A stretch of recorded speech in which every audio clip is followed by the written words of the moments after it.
নমস্কার, জবাব চাই বাংলার এই বিশেষ এপিসোডে আমি ময়ূখ রঞ্জন ঘোষ।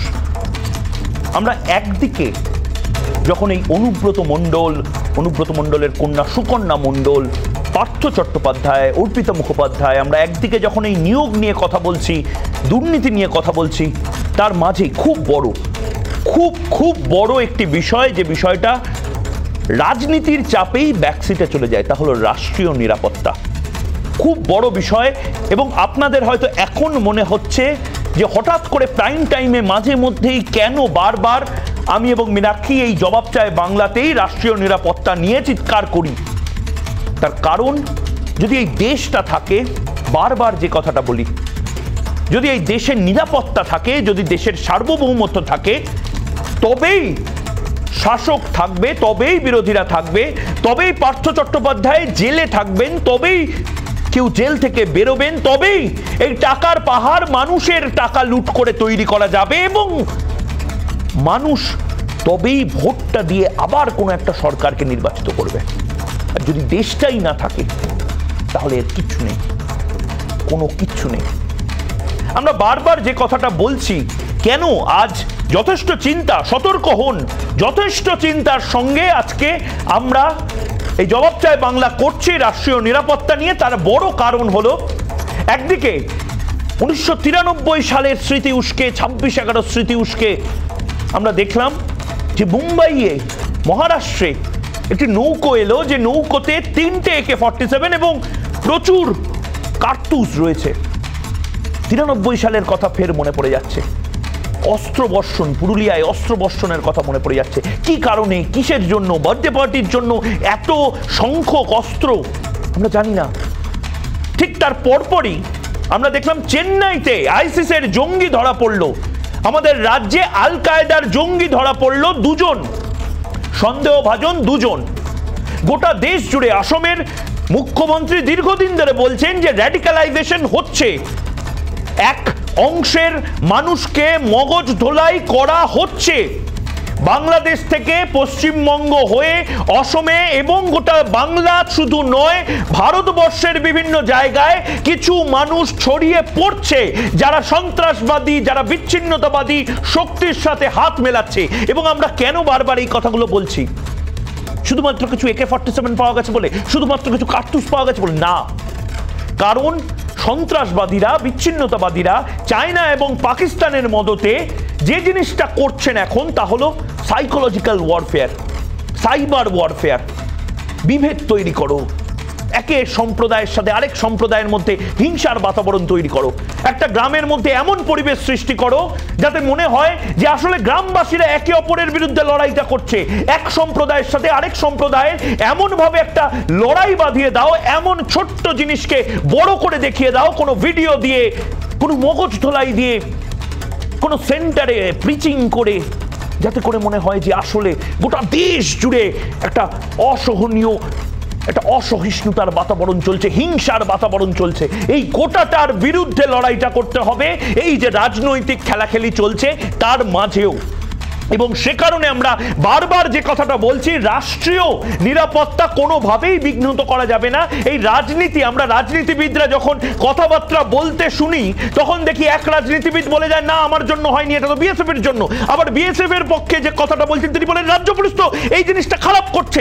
রাজ্য police, BSF, CBI, ED, enforcement directorate, army, navy সবাই মিলে কেন রাষ্ট্রের জন্য সর্বপ্রথম চিন্তাটা করতে পারি না? কেন এই সুযোগ যারা সন্ত্রাসবাদী তারা নেবেন? এর জবাব চায় বাংলা। মীনাক্ষী, 2008 সালের পর দেশে বড় কোনো জঙ্গি নাশকতার ঘটনা ঘটেনি ঠিকই, কিন্তু তা বলে থেমেও যায়নি। সন্ত্রাসের জাল বিস্তারে কোনো ছেদ পড়েনি। সন্ত্রাস ডালপালা মেলে কি মহিরুহ হয়ে উঠছে। ঘরে ঘাপটি মেরে বসে জঙ্গি। গাফিলতি কার? কেন্দ্রের না রাজ্যের? তরজা সেখান থেকে শুরু, সেখানেই শেষ। সন্ত্রাসীদের জাল আজ সারা দেশে ছড়িয়ে।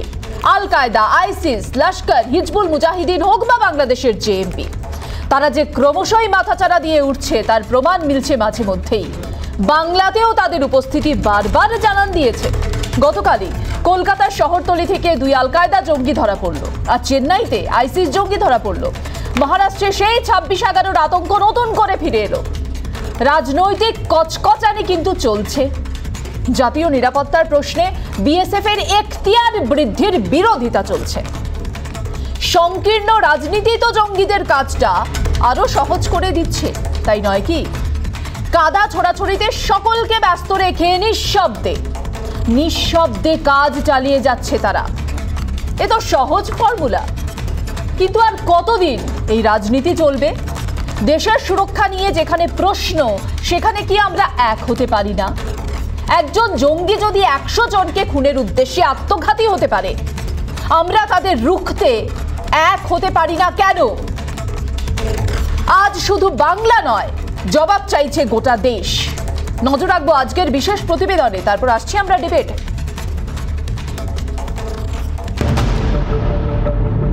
ফের একবার 26/11 ভয়াবহ স্মৃতি কাঁপিয়ে দিল গোটা দেশকে। মহারাষ্ট্র উপকূলে আগ্নেয়াস্ত্র সহ নৌকা উদ্ধার মনে করিয়ে দিল কিভাবে জলপথে কাসাবরা পা রেখেছিল মুম্বাইয়ে। তারপর যেটা হয়েছিল সেটা আজীবন দেশবাসীর কাছে দগদগে ঘায়ের মতোই বেদনাদায়ক হয়ে থাকবে। আশঙ্কা থাকলেও এ যাত্রায় নাশকতার কোনো ঘটনা ঘটেনি।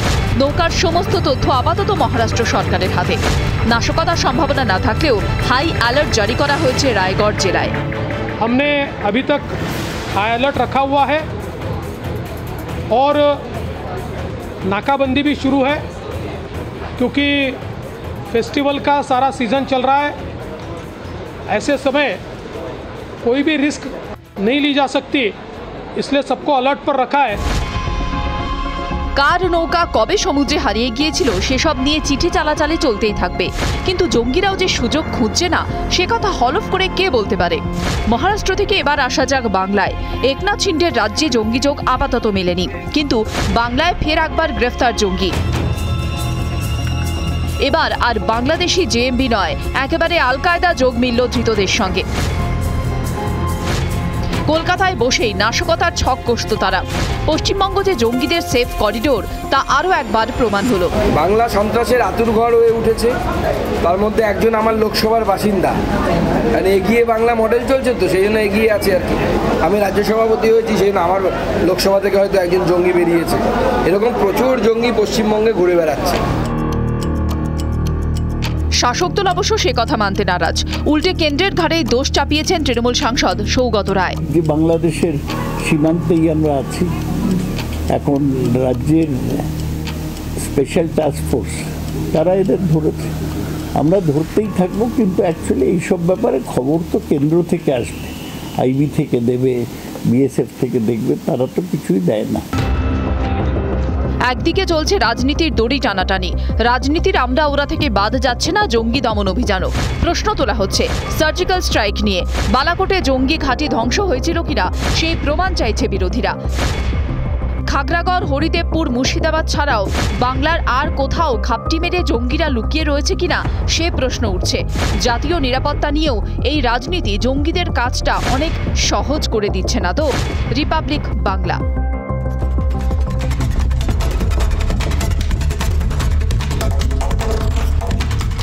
প্রিয় দর্শক, যখন আমরা একদিকে দেখতে পাচ্ছি এই চোর ধরো অভিযান চলছে, অন্যদিকে আমাদের দেশের আভ্যন্তরীণ বিষয়গুলোকে কাজে লাগিয়ে, আমাদের দেশের দুর্বলতাগুলোকে কাজে লাগিয়ে, আমাদের রাজ্যের দুর্বলতাগুলোকে কাজে লাগিয়ে কিছু মানুষ কিন্তু নিজের এজেন্ডাগুলো এক এক করে ঠিক করার চেষ্টা করে যাচ্ছেন। এবং এই ব্লু প্রিন্টটা আজকের নয়, আমরা বারবার যে কথাটা বলছি, আপনার হয়তো মনে হবে কেন আজ অনুব্রত মণ্ডলকে নিয়ে আলোচনা নয়, বিতর্ক নয়, কেন আজ পার্থ চট্টোপাধ্যায়কে নিয়ে বিতর্ক নয়। তার কারণ এগুলো থাকবেই, অন্য বিভিন্ন চ্যানেল চর্বিত চর্বণ করবে, কিন্তু রাত 8টার সময় বারবার যে কথা আমরা বলি, দেশ সর্বোপরি কোনো আপোষ নয়, জাতীয় নিরাপত্তা না রাজনীতি, সময় এসেছে বেছে নেওয়ার। এবং আমরা রাজনীতিবিদদের কথাতেই শুনলাম, সুকান্ত মজুমদার নিজের কথা বললেন, সৌগত রায় নিজের কথা বললেন। রাজনীতিবিদরা কবে এক সুরে এই বিষয়গুলো নিয়ে ভাববেন? এবং খুব সিরিয়াস যে বিষয়টা, এই র্যাডিক্যালাইজেশন হচ্ছে, এটা গোটা বাংলা জুড়ে হচ্ছে, গোটা দেশ জুড়ে হচ্ছে, এর বিকল্প খুঁজতে হবে। আফগানিস্তানে তালিবান রাজ রয়েছে, কালকেই একটি মসজিদে হামলা হয়েছে, বিস্ফোরণ হয়েছে, পাকিস্তানে ডিস্টেবিলাইজেশন চলছে। এই এফেক্ট ভারতে যদি পড়ে সেটা ভয়ানক হবে। মিনমিন করে নয়, স্পষ্টভাবে এই কথাটা আমাদের বলতে হবে, কারোকে অন্তত বলতে হবে। এবং এই নিয়েই যারা আলোচনাতে রয়েছেন এই মুহূর্তে বিতর্কে হয়তো যাবেন, তারা নিজেদের মত বলবেন, তাদের সাথে আলাপ করিয়ে দিয়ে রয়েছেন কর্নেল কুণাল ভট্টাচার্য, রয়েছেন কর্নেল সব্যসাচী বাগচি, সন্দীপ ঘোষ রাজনৈতিক বিশ্লেষক রয়েছেন আমাদের সঙ্গে, সুপ্রিয় চন্দ্র তৃণমূল কংগ্রেসের মুখপাত্র রয়েছেন, দীপাঞ্জন চক্রবর্তী ইন্টেলিজেন্স এজেন্সির এবং এনএসজির প্রাক্তন কর্তা কিছুক্ষণের মধ্যেই আমাদের সাথে যুক্ত হবেন, এবং আর্য ঘোষ হ্যাম রেডিওর বিশেষজ্ঞ এবং অপারেটর, বিভিন্ন সময় এই টেকনিক্সগুলো নিয়ে আলোচনা করেছেন, তিনি আমাদের সঙ্গে থাকবেন। প্রথমে কর্নেল সব্যসাচী বাগচির কাছে আমি যেতে চাই এবং বোঝার চেষ্টা করছি, সব্যসাচী বাবু, এই যে রাজনীতির সুবিধা নিচ্ছে, খুব স্পষ্টভাবে বলছি রাজনীতিবিদদের, তা সে বিজেপি হোক, সিপিএম হোক, তৃণমূল হোক, তাদের যে দ্বন্দ্ব তার সুবিধা নিচ্ছে জঙ্গিরা। এবং বারবার দেখুন এই ফেস্টিভ সিজন, এই উৎসবের মরশুমের আগেই কিন্তু এই অ্যাক্টিভিটিগুলো শুরু হয়ে যাচ্ছে।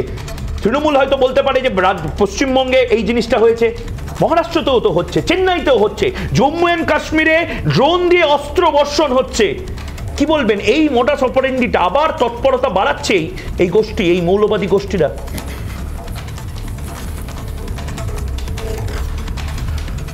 প্রথমেই ধন্যবাদ জানাই আপনাদেরকে, এরকম একটা সিরিয়াস ম্যাটার নিয়ে আজকে আপনারা আলোচনা করছেন। হ্যাঁ, ঠিক কথা, যেটা মহারাষ্ট্রের কোস্টে যে অস্ত্র ধরা পড়েছে, এটা 26/11 কথা আমাদের মনে পড়ে যায়। গতকাল জম্মুতে আর ড্রোন দিয়ে আর অস্ত্র ফেলা হয়েছে, সেখানে RDX প্রায় 35 কেজি ধরা পড়েছে, ইত্যাদি ইত্যাদি যে ব্যাপারগুলো ঘটছে, তাতে করে একটা জিনিস খুব বোঝা যায় যে এই মুহূর্তে ভারত উপমহাদেশকে সন্ত্রাসের আওতায় নিয়ে আসার একটা চেষ্টা চলছে। তার একটি কারণ, 15ই আগস্টে অনেক ধরনের ঘটনা ঘটার প্ল্যান করা হয়েছিল, কিন্তু ফর্চুনেটলি কোনোটাই হয়নি সেই দিক থেকে সেই রকমভাবে। কিন্তু এর কারণটা হচ্ছে যে ভারত যেভাবে এগিয়ে চলেছে অ্যাজ এ নেশন, সেটাকে যদি এখুনি ছিন্ন বিচ্ছিন্ন বা মানে ছড়িয়ে ছিটিয়ে এলোমেলো যদি করে না দেওয়া যায়, তাহলে কিন্তু পৃথিবীর অনেক দেশের অনেক অসুবিধে হবে। ভারত একলাই এই যে 207 কোটি মানুষকে ভ্যাকসিনেট করলো, ভারত একলাই যে এই ভ্যাকসিনেশন তৈরি করলো, ভারত আজকে ইমার্জিং কান্ট্রির মধ্যে সারা পৃথিবীতে একটা ফাস্টেস্ট গ্রোয়িং ইমার্জিং নেশন। এই যে ব্যাপারগুলো হচ্ছে, ভারতের নেতা নেত্রীরা যারা সরকারি স্তরে আছেন, তারা বিদেশে অসংখ্য সুনাম অর্জন করছেন। তো এই জিনিসটাকে চলতে দেয়া হবে না বলি এই জিনিসগুলো করা হচ্ছে। আমি একটু আসি, আজকে ভারত এমন একটা ইন্টারন্যাশনাল সন্ধিক্ষণে দাঁড়িয়ে আছে, যেখানে বারবার রাশিয়া থেকে হুমকি এলো তৃতীয় বিশ্বযুদ্ধ হতে পারে, চায়না থেকে হুমকি আসছে তৃতীয় বিশ্বযুদ্ধ হতে পারে। আমরা এরকম অবশ্য হুমকি দিইনি। ইউক্রেনে যুদ্ধ চলছে ফেব্রুয়ারি মাস থেকে, যে কারণে সারা পৃথিবীর সমস্ত জায়গাতে জ্বালানি সংকট হচ্ছে, খাদ্য সংকট হচ্ছে। এই রকম একটা অবস্থাতে আজকে ভারতবর্ষ দাঁড়িয়ে আছে ইন্ডিয়ান সাবকন্টিনেন্টে। আজকে ইন্ডো প্যাসিফিক গরম হয়ে উঠেছে, তাইওয়ানে আমেরিকান কোনো একজন নেতা গিয়েছেন, সেই কারণে আর চাইনিজ আর্ম ফোর্সেস তারা একেবারে সারা পৃথিবীময় একটা তোলপাড় করা ব্যাপার চেষ্টা করেছে, পরবর্তীকালে সেটা বন্ধ করে আজকে শুধু পেট্রোলিংয়ের কথা বলেছে। আমেরিকা এই কথা পরিষ্কার বলেছে যে হ্যাঁ, তাইওয়ান যদি আক্রমণ হয়, আমরা ইউক্রেনে না হয়তো নামিনি, কিন্তু আমরা তাইওয়ান আক্রমণের সময় নামবো। আজকে সারা পৃথিবীতে এই অ্যান্টি চাইনিজ যে ডেঞ্জারটা হয়েছে, সেই ডেঞ্জারের বিরুদ্ধে আজকে ভারতের লোকেশনটা আমাদেরকে বিচার করে দেখতে হবে। আমরা ইন্ডো প্যাসিফিকে এমন একটা পার্টনার, যে কারণে আজকে কোয়াড সেখানে তৈরি হয়েছে, আর সেই কোয়াডে বিভিন্ন দেশ আছে। আজকে মধ্যপ্রাচ্যে আমরা এমন একটা পার্টনার, সেখানেও আরেকটি কোয়াড তৈরি হয়েছে I2U2, সেখানে I2U2 কোয়াড, এখানে কোয়াড। এই যে ব্যাপারগুলো, আর তার মাঝখানে ইন্ডিয়া, এরকম একটা অবস্থাতে পাকিস্তানের মাধ্যমে আর চায়না আমাদেরকে নতুনভাবে যুদ্ধের দিকে টেনে নিয়ে যাওয়ার চেষ্টা করছে। একটা কথা মনে রাখতে হবে, আল জাওহারিকে যখন আফগানিস্তানে এরকম ড্রোন পাঠিয়ে মিসাইল দিয়ে আর আমেরিকা মারলো, তার আগে ওসামা বিন লাদেনকে করেছিল। আজকে বারাক ওবামা একটা কথা বলেছেন যে যুদ্ধে না গিয়েও সন্ত্রাসকে দমন করা যায়, অর্থাৎ সন্ত্রাসকে দমন করতে গেলে দেশের মধ্যে ওই পলিটিক্যাল ডিফারেন্সেস ভুলে গিয়ে দেশের সমস্ত intelligence agency zero tolerance two colonel Sabyasachi Bagchi, আবারও আসবো আপনার কাছে। বেশ, আপাতত আমি যাব কর্নেল কুণাল ভট্টাচার্যের কাছে, এবং আর্য ঘোষ আমাদের সঙ্গে যোগ দিয়েছেন এই মুহূর্তে। স্বাগত আপনাকে রিপাবলিক বাংলায়। আমি কর্নেল কুণাল ভট্টাচার্যের কাছে যাব। 2020 সালে 5ই নভেম্বর যেখানে আইবি রিপোর্ট দিচ্ছে যে আল কায়দা সক্রিয় হচ্ছে, বিশেষ করে আমি বাংলার কথা বলতে চাইছি, বাংলায় আল কায়দা সক্রিয় হচ্ছে এবং বলা হচ্ছে যে রীতিমতো ইন্টারভিউ করে জিহাদি নিয়োগ করা হচ্ছে। 2020 সাল, আজকে 2022, গ্রেফতার করা হয়েছে আল কায়দা সন্দেহে, আমরা জানি ইতিমধ্যেই। আমার প্রশ্ন যে এটা কি একটা ব্যর্থতার জায়গা তৈরি হচ্ছে, নাকি শুধুমাত্র একটা রাজনৈতিক উদ্দেশ্যে এই বিষয়টা অর্থাৎ জাতীয় নিরাপত্তাটাকে ইগনোর করা হচ্ছে দিনকে দিন? প্রথমেই বলি যে আমরা বাংলায় আসছি আপনার প্রশ্নটা, কিন্তু আজকে যে মেন প্রশ্নটা হচ্ছে যে একটা ওয়েস্টার্ন আরবিয়ান সিতে আমরা হরিহরেশ্বরের কাছে মহারাষ্ট্রে একটা নৌকো পাওয়া গেছে। সেই নৌকো বা বোট, মানে সেটাতে কিছু ওয়েপন পাওয়া গেছে, কিছু বুলেট পাওয়া গেছে, আপনারা ক্লিপে দেখছেন। এটা একটা অস্ট্রেলিয়ান রেজিস্টার্ড কোনো মহিলার একটা জাহাজ, এবং এখানে যেটুকু খবরটা আমি পেয়েছি ইন্টারনেট ঘেঁটে, একটা SOS পাঠানো হয়েছিল জুন মাসে। এখন জুন মাসে সেটা একটা কোরিয়ান জাহাজ সেই SOS খবর পেয়ে তারা তাদের বাঁচায়। কিন্তু আমরা জানি না যে ভারতের যে নেভাল ইউনিট বা কোস্ট গার্ড, তারাও তো SMS পেয়েছিল, SOS-এর খবরটা পেয়েছিল।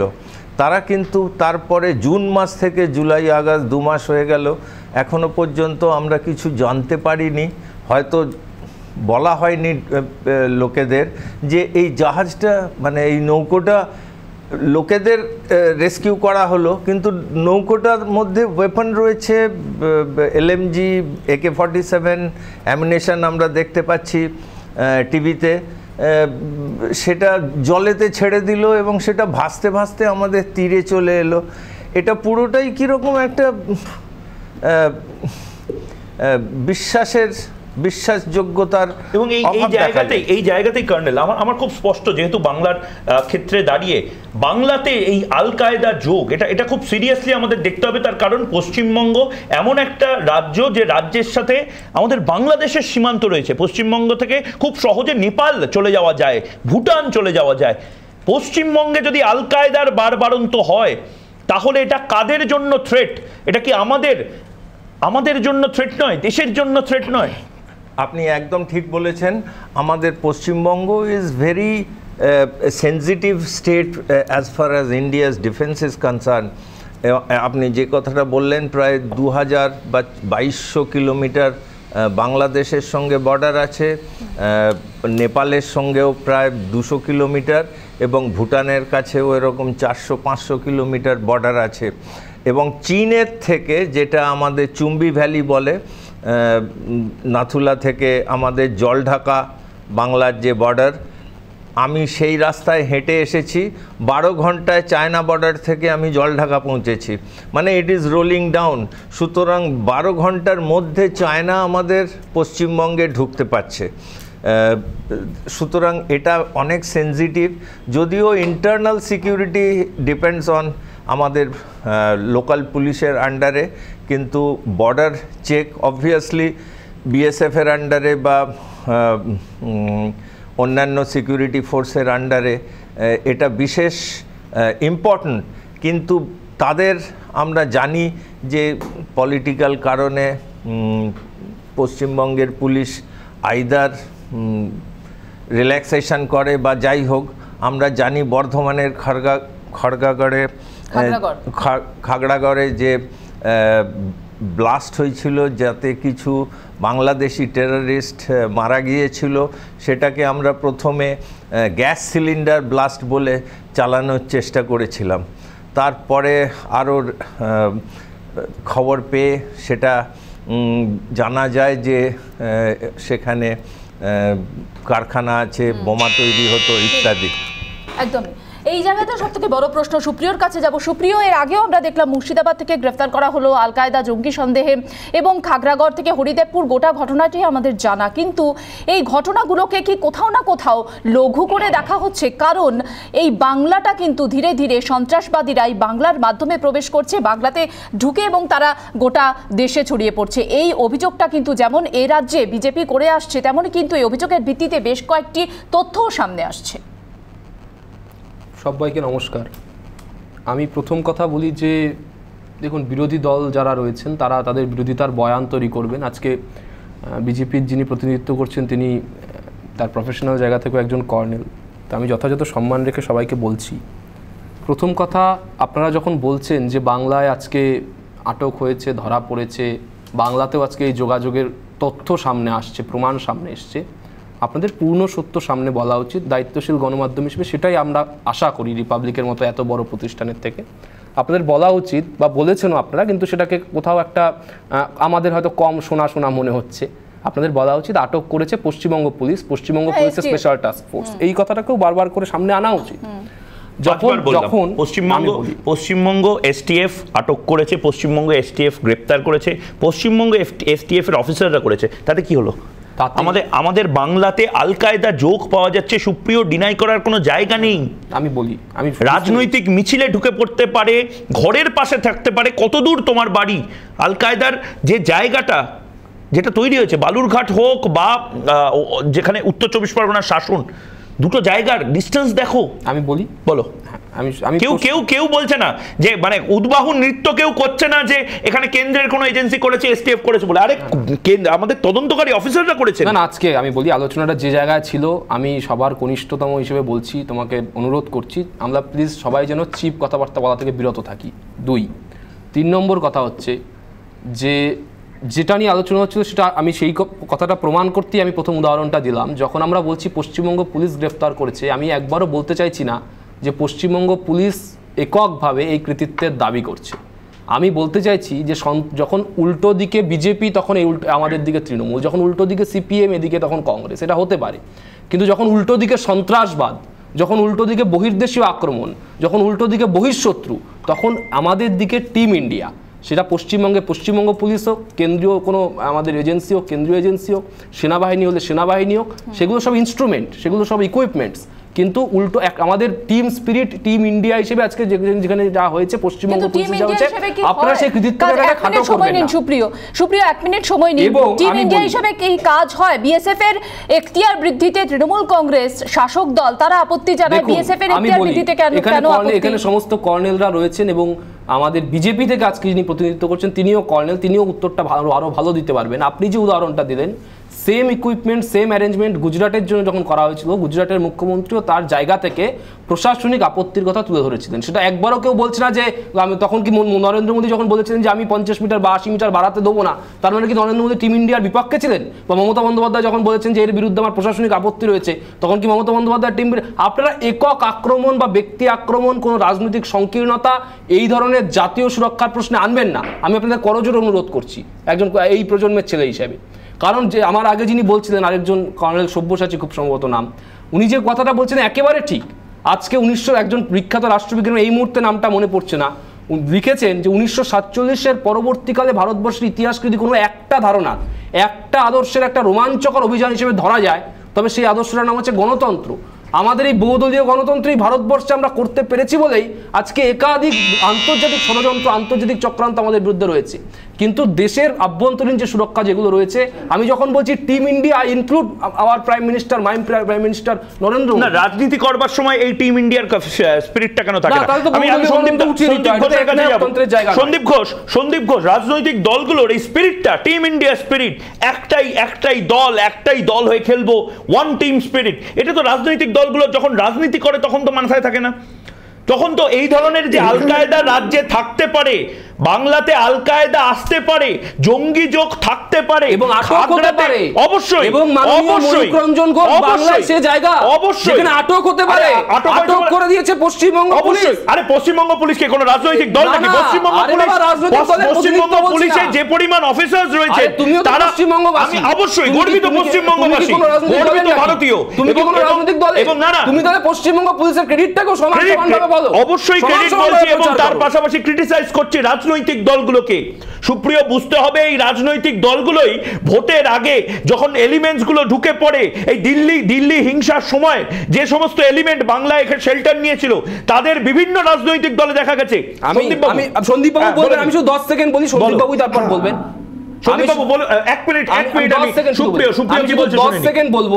আমি সবাইকে আবারও বিনীতভাবে মনে করিয়ে দিতে চাইবো, ময়ূকদাকে বিশেষ করে, যে ময়ূকদা ব্যুরোক্র্যাটের সমর্থক হতে পারে, কর্পোরেটের সমর্থক হতে পারে, কিন্তু আমি একজন রাজনৈতিক দলের 24 ঘন্টার কর্মী হিসেবে বলছি, রাজনৈতিক দলগুলো আছে বলেই, ইনক্লুডেড বিজেপি, কংগ্রেস, সিপিএম, যাই হোক, রাজনৈতিক দলগুলো আছে বলেই ভারতবর্ষের গণতন্ত্রের শিকড় এখনো পর্যন্ত দেশের শিকড়ে প্রথিত রয়েছে। এবং রাজনৈতিক দলগুলোর জন্য আবার সন্ত্রাসবাদীরা সুযোগটা নিয়ে ফেলছে না তো এই বিভেদের। যখন বিএসএফ নিয়ে কথা বলা হয়, বিএসএফ কতটা খারাপ, বিএসএফ কি পচা কাজ করেছে তাই নিয়ে তোমরা ঝাঁপিয়ে পড়ো। সুপ্রিয়, আচ্ছা সন্দীপ ঘোষ বলুন। সুপ্রিয় ভেবে নিক বিএসএফ কে কাউন্টার কি করে করা যায়, কিন্তু সন্দীপ বাবু বলুন।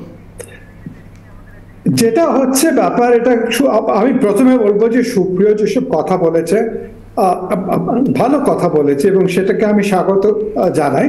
এবং ও যে একটা নতুন প্রজন্মের ছেলে হয়ে যে ধরনের ভাবনা ব্যক্ত করেছে সেটা সত্যি সত্যি প্রশংসার প্রাপ্য।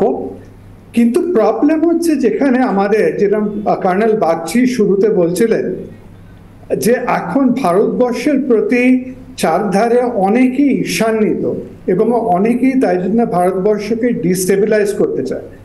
আনফর্চুনেটলি যেটা দেখা যাচ্ছে আমাদের দেশের মধ্যেও এখন সমস্ত পলিটিক্যাল পার্টিকে জিজ্ঞেস করলে তারা একটাই তাদের এজেন্ডা বলে যে বিজেপিকে হাঁটাও।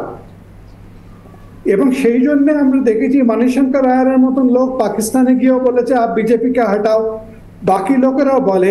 এর ফলে কি হচ্ছে, যেটা টিম ইন্ডিয়ার প্রশ্ন যেটা বলছিল, খুব ভালো কথা, কিন্তু সেখানে সবাই চাইছে যে একটা যদি সেন্ট্রাল গভর্নমেন্ট বিব্রত হতে পারে তাহলে আমাদের একটা তাতে জয় হলো। তাই জন্যই আপনি যেটা বলছো, তুমি লোকে জিজ্ঞেস করে যে আমাদের ওখানে সার্জিক্যাল স্ট্রাইক হয়েছিল কি হয়নি বালাকোটে বা কোথায়, এই ধরনের একটা মনোবৃত্তি এসে গেছে। এই মনোবৃত্তি থেকে আমাদের বেরোতে হবে। সেখান থেকে বেরোতে পারছি না তো আমরা, সুপ্রিয় সেইখান থেকে বেরোতে পারছি, এবং সেটা বেরোনোর দরকার দুটো কারণে। আমি 1 সেকেন্ড নেব। বলুন প্লিজ, বলুন 30 সেকেন্ড নিন। এক হচ্ছে আমরা সবসময় আমাদের যেটা এক্সটার্নাল থ্রেট সেদিকে নজর দিই, কিন্তু আজকে ভারতবর্ষের ভেতরে ইন্টারনাল থ্রেট অনেক বেশি বড় এবং সেটা দিয়েই লোকেরা ভারতবর্ষকে ডিস্টেবিলাইজ করতে পারে। কালকে যদি কোনো বর্ডারে কোনো অ্যাটাক হয় সেখানে তার জবাব দেওয়ার আমাদের কাছে যথেষ্ট ক্ষমতা রয়েছে, অনেক ধরনের অন্য উপায় রয়েছে।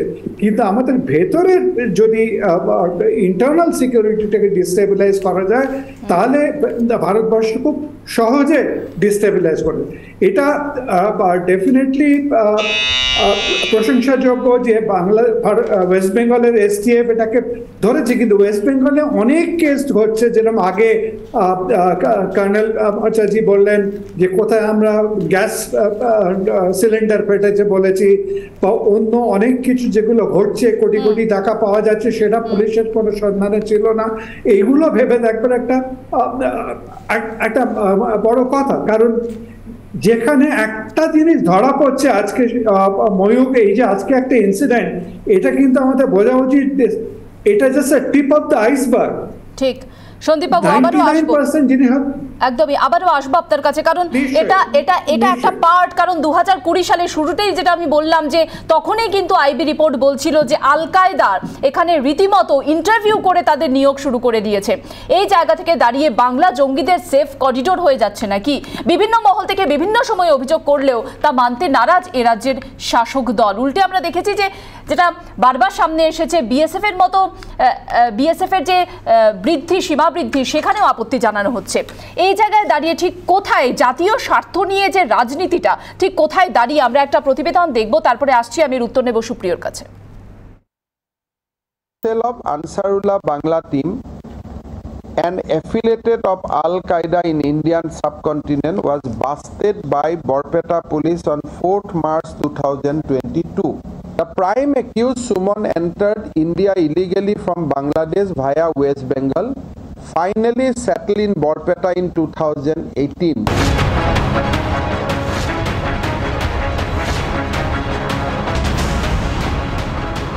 সম্প্রতি জঙ্গি কার্যকলাপ নিয়ে এমনই আশঙ্কার কথা শুনিয়েছেন অসমের মুখ্যমন্ত্রী হিমন্ত বিশ্ব শর্মা।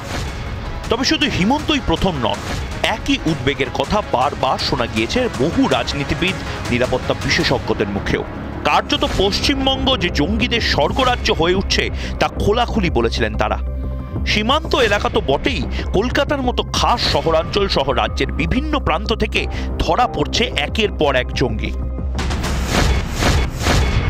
এই সব ঘটনা প্রবাহী প্রমাণ করছে জঙ্গিদের কাছে বাংলা কতটা সুরক্ষিত ঘাঁটি।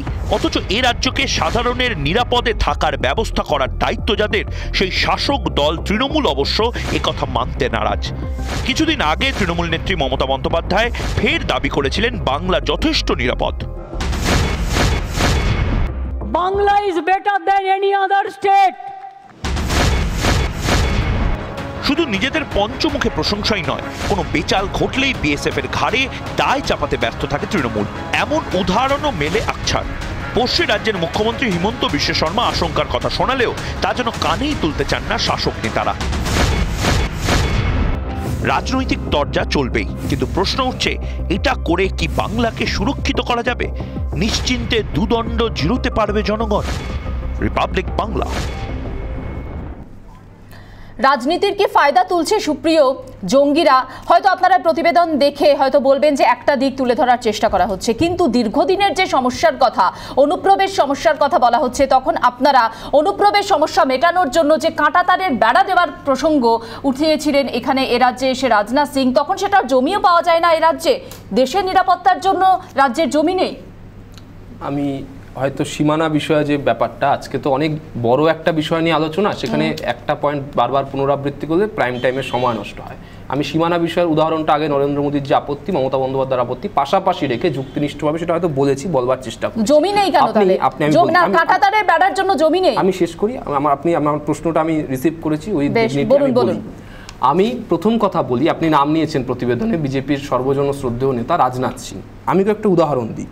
এই যে আসামের হিমন্ত বিশ্ব শর্মা কথা বলছিলেন, সত্যি তিনি একটা সাংবিধানিক দায়িত্বে রয়েছেন। 2017 সালে নাম নিরঞ্জন হোজাই গ্রেপ্তার হলো, আটক হলো জঙ্গি পরিচয়ে। কোথা থেকে? আসাম থেকে, আসাম রাজ্য থেকে। কি পরিচয় তার?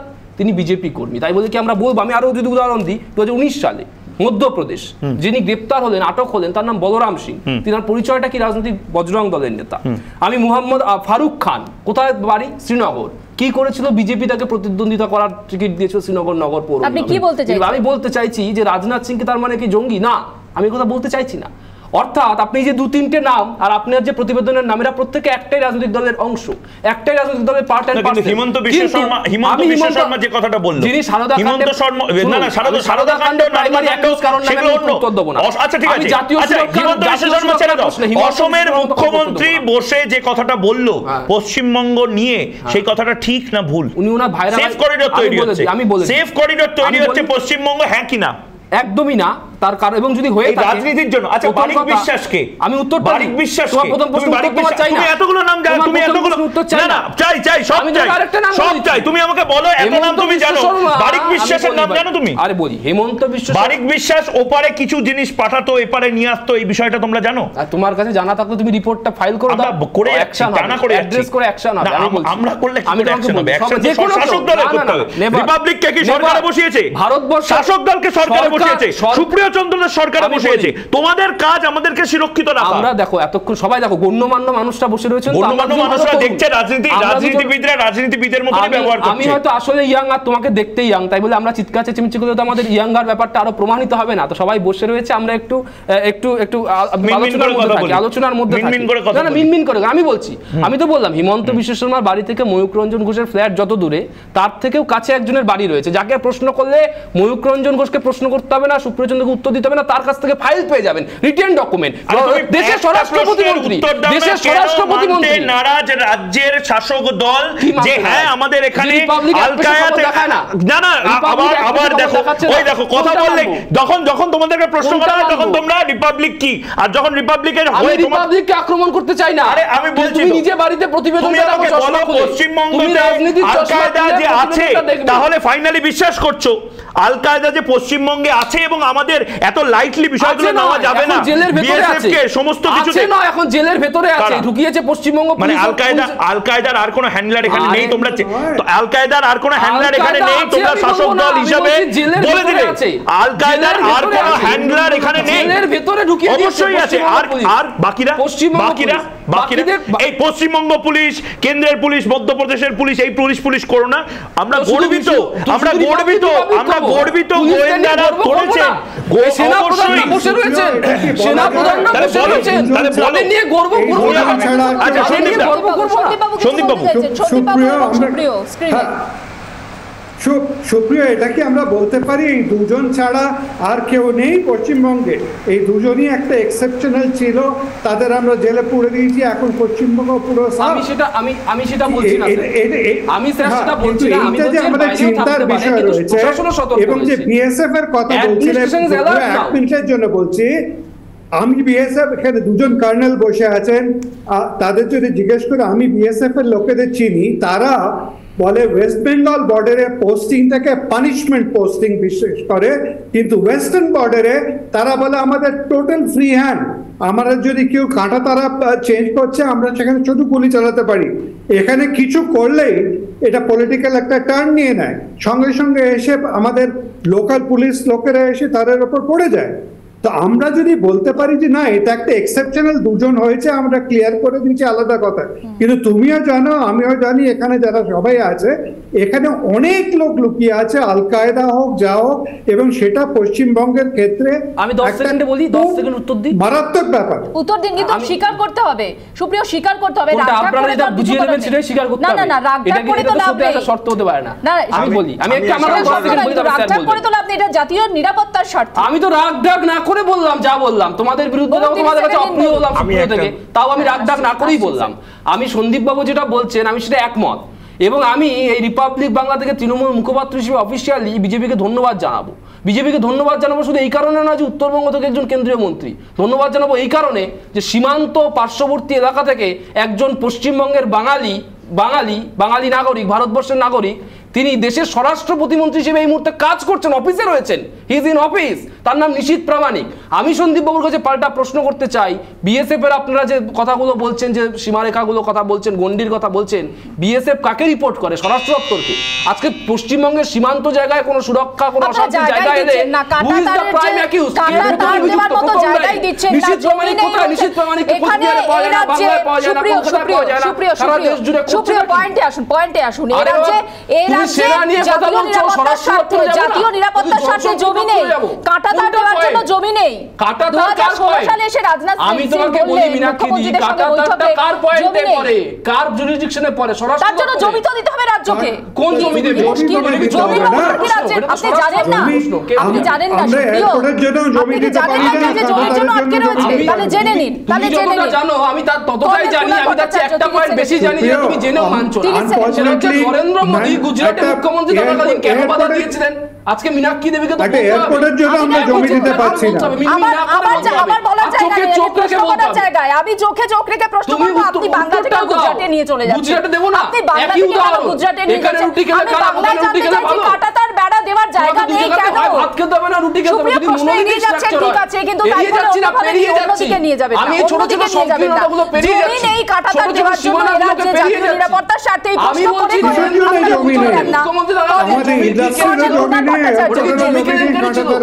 Colonel Kunal Bhattacharya 30 second. একটা উদাহরণ দিচ্ছি, একজন লোক তার নাম হচ্ছে মজিদ খান। মজিদ খান আমাদের বাংলাদেশের মুজিবুর রহমানকে হত্যাকারীর মধ্যে একজন ছিলেন। তিনি পশ্চিমবঙ্গে লুকিয়েছিলেন 75 সালের পর থেকে।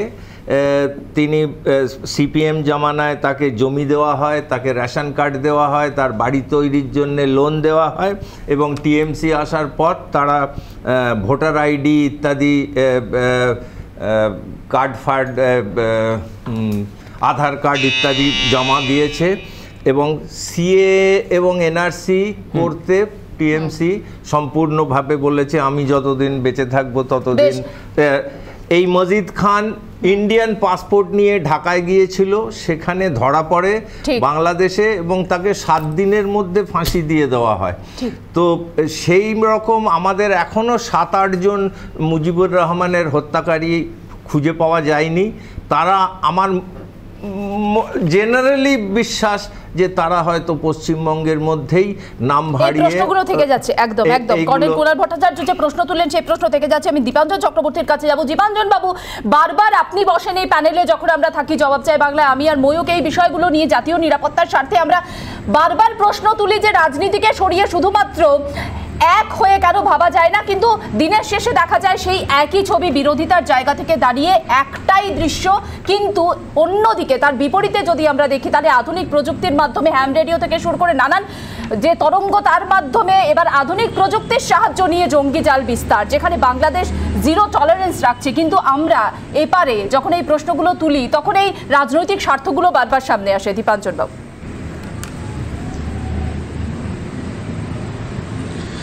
দেখুন, এটা তো মানতে বাধ্য যে গণতান্ত্রিক ব্যবস্থা ছাড়া তো একটা দেশ চলতে পারবে না। আবার এটাও কিন্তু আমরা মানতে বাধ্য, যেটা আমরা অভিজ্ঞতা থেকে দেখতে পাচ্ছি, যে এই গণতান্ত্রিক ব্যবস্থাটার ফাঁক ফোকরগুলো খুঁজে নিয়ে কিছু, আমি তো বলবো না সমস্ত রাজনৈতিক দল বা সমস্ত রাজনীতিবিদ, কিছু রাজনীতিবিদ তাদের হিডেন এজেন্ডাগুলোকে ওরা সাকসেস করাতে চেষ্টা করে, এবং তার জন্য ন্যাশনাল সিকিউরিটি বারবার কম্প্রোমাইজ হচ্ছে, এতে কোনো সন্দেহ নেই। আপনার দিল্লিতে রিসেন্টলি দিল্লির দাঙ্গার সময় দেখেছেন, হলদিয়া থেকে ভদ্রলোককে যারা এনআইএ তুলে নিয়ে গেল, দিল্লিতেও অ্যারেস্ট করা হলো। বাংলা যে একটা ভালনারেবল জায়গার মধ্যে দিয়ে চলছে, এটা আমি বিশ্বাস করি না, এটা আমি আগেও বলেছি, আমি বিশ্বাস করি না যে বাংলায় যে শাসক দল রয়েছে বা ওয়েস্ট বেঙ্গল গভর্নমেন্টের যে সর্বোচ্চ পর্যায়, সেখান থেকে কোনো রকম কম্প্রোমাইজ করা হয় না, সম্ভব নয়।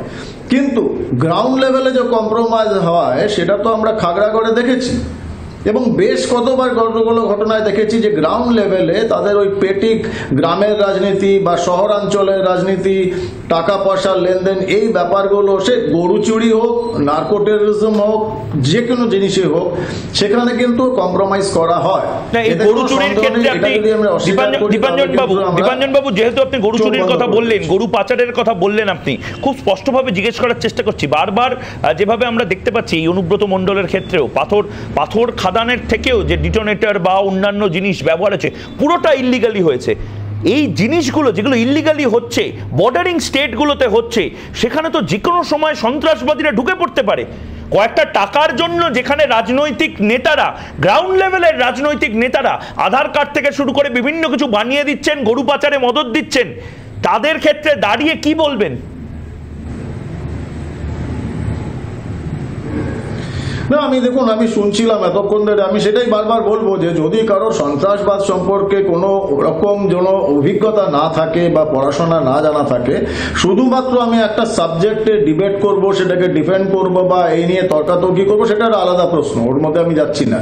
কিন্তু আপনি যদি দেখেন যে ভারতবর্ষ, বিশেষ করে পূর্ব প্রান্ত, বাংলা, আসাম, এগুলো কিন্তু অত্যন্ত বিপদের মধ্যে রয়েছে। আল কায়দা খোলাখুলি ওরা ঘোষণা করেছে, আল কায়দা ফর খোরাসান প্রভিন্স এবং আল কায়দা ইন ইন্ডিয়ান সাবকন্টিনেন্ট, ওরা খোলাখুলি ভাবে ঘোষণা করেছে যে আমরা পূর্বে আমরা ফোকাস দিচ্ছি। এবার পূর্ব প্রান্ত মানে বাংলাদেশ এবং ভারতবর্ষের বাংলা, পশ্চিমবাংলা এবং আসাম, এই তিনটে জায়গাকে ওরা একটা ট্রায়াঙ্গেল হিসেবে দেখছে। এবং এর জন্য আপনারা জানেন বোধহয় যে শুধু খোরাসানের পূর্ব প্রভিন্সের এই খোরাসানের জন্য ওরা একজন আমিরকে ডেপুট করেছে। তো এটা কিন্তু সহজ ব্যাপার নয়। এবং এটা বিভিন্ন দেখেছেন যে আমেরিকার চাপে হোক বা বিভিন্ন কারণে হোক, আল কায়দা কিন্তু ওদের ফোকাসটা অনেকটা শিফট করে এখন পূর্ব প্রান্ত, এশিয়ার পূর্ব প্রান্তের দিকে আসছে। এবং সেখানে যদি রাজনৈতিক কারণে, রাজনীতির এই তর্ক আর চাপানুতরের চক্করে এই সন্ত্রাসবাদীরা, এটা আমি বলে দিতে চাই সমস্ত রাজনৈতিক দলকে, সন্ত্রাসবাদীরা কিন্তু কোনো রাজনৈতিক দলের হয় না, কোনো মানুষের হয় না, তাদের কোনো ধর্ম নেই, তাদের রাজনীতি নেই, তারা ব্যবহার করে। এবং যেটা বারবার বলা হয়, একটা টেরোরিস্ট অর্গানাইজেশন যেরকমভাবে এখন এরা অর্গানাইজেশনটা তৈরি করছে, এই প্রাথমিক স্টেজে একটা কন্ডিউসিভ অ্যাটমসফিয়ার, এনভায়রনমেন্ট তৈরি করতে হয়। আমি যেটা বারবার বলেছি যে আমরা জমা জল নিয়ে চিন্তা করি না, জমা জলে মশার লার্ভাগুলো জন্মায়। আপনি কত মশা মারবেন? 2 জন ধরা পড়েছে, এরকম অত 2000 লোক রয়েছে। কিন্তু আপনাকে আগে জমা জলটাকে নিয়ে ভাবতে হবে যে আমি জমা জলটাকে নিয়ে কি রাজনীতিবিদরা ভাবছেন? তারা কি করে পারছে? তাদের দীপাঞ্জন বাবু, সেই জমা জলটাকে নিয়ে কি রাজনীতিবিদরা ভাবছেন না? গোড়া থেকে উঠিয়ে ফেলার কথা রাজনীতিবিদরা ভাবছেন। বাংলাতেও তো এই জমা জল রয়েছে, অনেক লার্ভা রয়েছে, এদেরকেও তো নির্মূল করতে হবে। না, এটাই সমস্যা। দেখুন, এটা আমি বারবার আগেও বলার চেষ্টা করেছি, আবার বলছি, আমার দীর্ঘ জীবনে আমি এই জিহাদ নিয়ে কাজ করেছি। লার্ভা থেকে যখন মশা হয়ে যাচ্ছে এবং মশা যখন ওরা শুরু করে, তখন আমরা একটা দুটো মশাকে ধরে ফেলি এবং আমরা কৃতিত্ব নেই। কৃতিত্ব আছে এসটিএফ এর, কোনো সন্দেহ নেই। কিন্তু আমি যতটুকু জানি, বাংলার পুলিশ, কলকাতা পুলিশ, এসটিএফ, এরা যে কর্মদক্ষতা, তারা কিন্তু লার্ভাকেও উৎপাটন করতে পারে যদি তাদের ফ্রি হ্যান্ড দেওয়া হয়, তাদের উপর রাজনৈতিক কোনো চাপানোতর না হয় বা রাজনৈতিক প্রেশার না থাকে। আমি দেখেছি বাংলায় একটি দলের রাজনৈতিক নেতা, জেলার নেতা, তার বাড়িতে কালেক্টর, ডিএম আর এসপি যাচ্ছে রিপোর্ট করতে। এই সিচুয়েশনে নিচের লেভেলে পুলিশের কর্মীরা কি করে কাজ করবে? সন্দেহ আছে। পারমিশন নিতে হয় কাউকে। আমি সন্দীপবাবুর কাছে এই বিষয়ে যাবো এবং আর্যবাবু অপেক্ষা করছেন। সন্দীপবাবু, যে প্রসঙ্গটা তুললেন যে তাদেরকে ফ্রি হ্যান্ড দেওয়া হয় কি যারা কাজ করবেন, এবং যেখানে আমরা দেখছি নেতারা বলছেন পুলিশের বাড়িতে বোমা মারুন, পুলিশকে বোমা মারুন, নেতারাই নিদানগুলো দিচ্ছেন, সেখানে দাঁড়িয়ে তারা কি নিরপেক্ষভাবে স্বাধীনভাবে কাজ করতে পারেন? এবং যদি না পারেন, তাহলে তো সেটাও একটা গুরুত্বপূর্ণ প্রশ্নের জায়গা। আমার সেখানে করতেই পারবেন না করতে, এই কারণ যে ওখানে এত রকমের ভেস্টেড ইন্টারেস্ট হচ্ছে। এই যে স্মাগলিং এর কথাগুলো হচ্ছে, স্মাগলিং গুলো তো বিএসএফ কে আটকাতে হবে। সুতরাং সেটা আটকালে বিএসএফ কে যদি ফ্রি হ্যান্ড দেওয়া হয়, এইসব জিনিস হবে না। এবং সেখানে যারা এই গরু পাচার এবং নার্কো পাচার বা অন্য ধরনের কন্ট্রাব্যান্ডে ডিল করছে, তাদের তো ব্যবসা উঠে যাবে এদের যদি ফ্রি হ্যান্ড দেওয়া হয়। এবং তাই জন্য ওরা বলে যে একটা ছোট্ট, মানে একটা গরুকে ধরলেও সেখানে একটা পলিটিক্যাল ইস্যু হয়, ব্যবসা উঠে যাবে। এইটার থেকে আমাদের বেরোতে হবে। সুপ্রিয়, গরু পাচার কাণ্ডেও আমরা দেখলাম সামনে এলো যে তথ্যগুলো। না, আমি সৌভাগ্যবশত ব্যবসায়ী নই, এখনো ছাত্র, তাই শেখার চেষ্টা করছি। কিন্তু এই যে জলটা জমে আছে, তাতে তো পলিটিশিয়ানরা মাছ ধরার চেষ্টা করে, এদিকে যে সেই পুরুতে মশা বাড়াচ্ছে সেটা তাদের চিন্তার নেই। ব্যবসা জানেন না, কিন্তু রাজনীতির তো ছাত্র আপনি তো রাজনীতির ছাত্র। রাজনৈতিক জায়গা থেকে দাঁড়িয়ে এদেরকে ব্যবহার করা এবং এরা যখন এদেরকে কাজের ক্ষেত্রে আড়াল সৃষ্টি করা যে না এটা করা যাবে না, এটা করা যাবে। যাতে আমরা দেখলাম গরু পাচার কাণ্ডেও একাধিক তথ্য উঠে এলো, সেখান থেকে দাঁড়িয়ে কিভাবে পাচার হয়, কোন রুটে পাচার হয় এবং কিভাবে বাধা সৃষ্টি করা হয়, পুলিশ কিভাবে সবকিছু দেখে না দেখা করে থাকে। অ্যাকশন হওয়া উচিত না, আমি 100% অ্যাকশন হওয়া উচিত। যারা গরু পাচার যদি হয়, সীমান্ত অবধির জায়গার মধ্যে যদি আমাদের ইন্টারনাল সিকিউরিটি যারা রয়েছে, পুলিশ আধিকারিক, তাদের যদি কোনো অকর্মণ্যতা থাকে, অপদার্থতা থাকে, কোট আনকোট আমি বলছি, তাদের অ্যাকশন হওয়া উচিত। একইভাবে একটা দেশ থেকে আরেকটা দেশে, আমি বলিনি, শেষ করে নি আমি, নাহলে কথাটা ভুল যাবে, এত বড় চ্যানেল তো ছোটভাবে বললে মুশকিল হবে। আরেকটা দিক হচ্ছে যে একটা দেশ থেকে আরেকটা দেশে যখন যাচ্ছে, সেখানে তো সেখানে পুলিশ নেই। পুলিশের যদি, আমি আবারও বলছি, অকর্মণ্যতা, ইভেন অপদার্থতা থাকে, পুলিশের বিরুদ্ধে অ্যাকশন হওয়া উচিত, ওই পুলিশ অফিসিয়ালদের বিরুদ্ধে। কিন্তু যখন একটা দেশ থেকে আরেকটা দেশে যাচ্ছে, রিপোর্ট করা উচিত। গ্রাউন্ড লেভেলে রাজনীতিবিদ যারা রয়েছেন, যারা গরু পাচার, যারা পাথর খাদান থেকে শুরু করে বিভিন্ন কিছুর সাথে যুক্ত, কয়েকটা টাকার বিনিময়, কয়েকটা টাকা কি বলছি, কোটি কোটি টাকা, টাকার পাহাড়, অপার সম্পত্তির বিনিময়, তাদের ক্ষেত্রে কি বলবে? অ্যাকশন হওয়া উচিত। একই কথা, আগে থেকে কি করছো তোমরা? আগে থেকে কি করছো? দলগতভাবে তোমরা জানো না কিছু? না দলগতভাবে এই বিষয়ে বেশ, কি বলবে আমি আর্যর কাছে যাব, কিন্তু 30 সেকেন্ড আমি কর্নেল ভট্টাচার্যের কাছে যাব। একটা কথা বলতে চাই, বিএসএফ এর 15 কিলোমিটার বর্ডার থেকে তাকে 50 কিলোমিটার বর্ডারে এক্সটেন্ড করা হয়েছে, তাতে টিএমসির কি প্রবলেম আমি বুঝতে পারছি না। মানে সেম প্রবলেম যেটা স্যার নরেন্দ্র মোদির ছিল গুজরাটে মুখ্যমন্ত্রী। নরেন্দ্র মোদি কি বলেছেন না বলেছেন সেটা না, সেটা 15-20 বছর আগেকার ব্যাপার। এখন অবস্থাটায় ও চুরি করেছে বলে আমি চুরি করব, এটা না, তা নয়।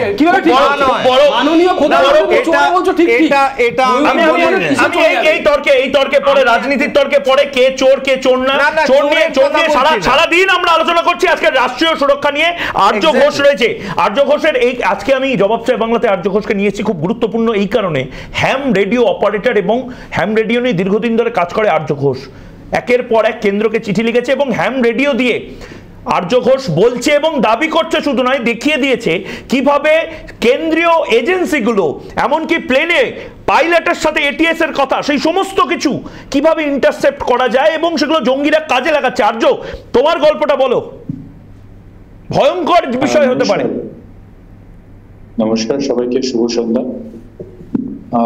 আমি হ্যাম রেডিও অপারেটর হিসেবে যেটা করেছি প্রচেষ্টা, সেটা হচ্ছে অনলাইন পোর্টালে, আমি কোনো নাম করছি না, কিন্তু যাদের গ্লোবাল প্রেজেন্স আছে এরকম অনেক অনলাইন পোর্টালে হ্যাম রেডিও নাম করে ওয়্যারলেস সেটস বিক্রি করা হচ্ছে। ওয়্যারলেস সেট এমনই একটা জিনিস যেটা লাইসেন্স ছাড়া ঘরে রাখা যায় না। একটা লাইসেন্স ফ্রি ক্যাটাগরি আছে, কিন্তু সেইটার ছাড়াও যেগুলো খুবই শক্তিশালী। আর্য, এগুলো কি পশ্চিমবঙ্গ থেকেও কেনা যাচ্ছে? ওয়্যারলেস গুলো কি পশ্চিমবঙ্গ থেকেও কেনা যাচ্ছে? যে ভারতবর্ষের যে কোনো প্রান্ত থেকে যে কেউ কিনতে পারেন, ভারতবর্ষের যে কোনো প্রান্তে সেটা মানে পাঠিয়ে দিতে পারেন। মানে এটা খুব ডেঞ্জারাস বিষয়। এটা অবিলম্বে যারা তদন্তকারীরা দেখছেন বা যারা সরকারে আছেন, প্রশাসনে আছেন, খুব ডেঞ্জারাস বিষয় এটা। মানে এই ওয়্যারলেস গুলো দিয়ে কি কাজ হয়?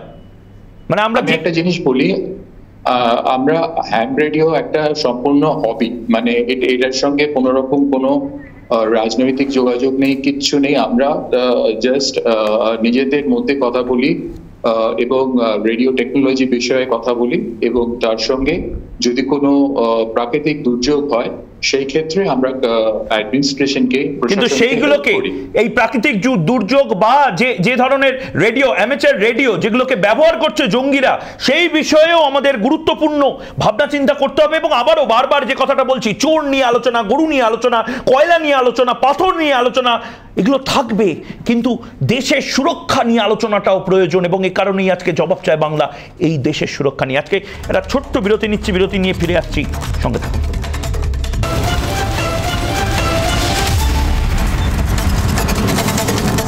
জবাব চায় বাংলা আজ এই পর্যন্তই, কাল ফের কথা হবে চোখে চোখ রেখে। এরপর দেখুন 294 দেশের 1 নম্বর হিট নিউজ শো নজর থাক রিপাবলিক বাংলায়। নমস্কার।